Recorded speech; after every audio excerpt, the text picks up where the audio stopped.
नमस्कार विद्यार्थी मित्रांनो, स्वागत आहे आपलं यूट्यूब चॅनल ज्याचं नाव आहे मोहित मोटिवेटेड एक्झाम चॅनल। आज आपण बघणार आहोत शिक्षक पदभरतीबद्दल आलेले एक नवीन अपडेट। ते अपडेट कोणती आहे, चला तर मग सुरुवात करूया व्हिडिओला। अपडेट अशी आहे, शिक्षण सेवक पद रद्दसाठी शिक्षण सेवक एकवटले, शिष्टमंडळाचे मुख्यमंत्र्यांना मागण्यांचे निवेदन। राज्यातील अन्यायकारक शिक्षण सेवक पद रद्द करावे अथवा शिक्षण सेवकाचा कालावधी कमी करून मानधनात वाढ करावी, शिक्षण सेवक काळातील वार्षिक वेतनवाढीची नुकसान भरपाई व 3 वर्षाचा कालावधी वरिष्ठ वेतन श्रेणी व सेवा गणनेत धरावा आदी मागण्यांसाठी राज्यातील सुमारे 32,000 शिक्षण सेवक एकवटले आहेत। त्यांच्या मागण्यांच्या पूर्ततेसाठी मुख्यमंत्री देवेंद्र फडणवीस यांना निवेदन पाठविले आहेत।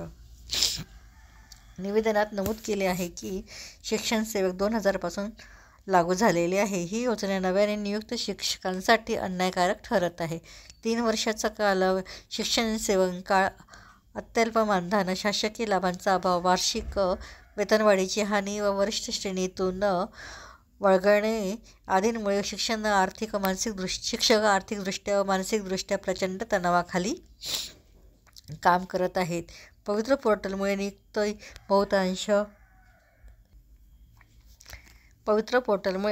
बहुतांश 35 ते 40 वयोगटात होत असलेल्या करार काल संपेपर्यंत सेवाकाल अत्यल्प राहतो। परिणामी कुटुंबातील जबाबदाऱ्यांचा भार वाढतो। करारामधील व कमी मानधन पद्धती असंवैधानिक आहेत।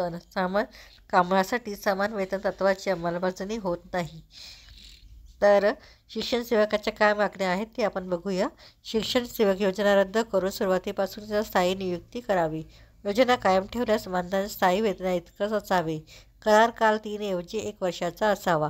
करार काळात पेन्शन, GPF भत्ते लागू करावेत। शिक्षण सेवक काळातील वार्षिक वेतनवाढीची नुकसान भरपाई द्यावी। 3 वर्षाचा कालावधी वरिष्ठ श्रेणीसह सेवा गणनेत धरावा। 16 ते 20,000 मानधनावर शिक्षक नियुक्ती करणे हा खूप मोठा अन्याय आहे। शिक्षण हा देशाचा पाया आहे।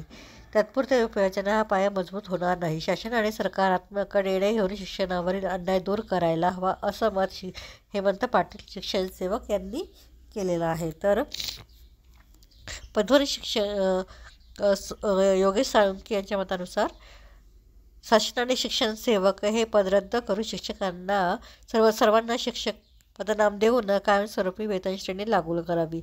हा राज्यातील 32,000 शिक्षण सेवक यांचा संघर्षाचा जीवनमरणाचा प्रश्न मांडला आहे। राज्यातील शिक्षण सेवकांच्या व्यथा शासनाने गांभीर्याने घ्याव्यात। तर ही होती शिक्षण पदभरतीबद्दल आले एक नवीन अपडेट। अशाच नवीन अपडेट बघण्यासाठी व्हिडिओला लाईक करा, कमेंट्स करा, जास्तीत जास्त व्हिडिओ शेअर करा, जेणेकरून इतर विद्यार्थ्यांना देखील या व्हिडिओचा फायदा होईल, आणि चॅनलला सबस्क्राईब करायला विसरू नका।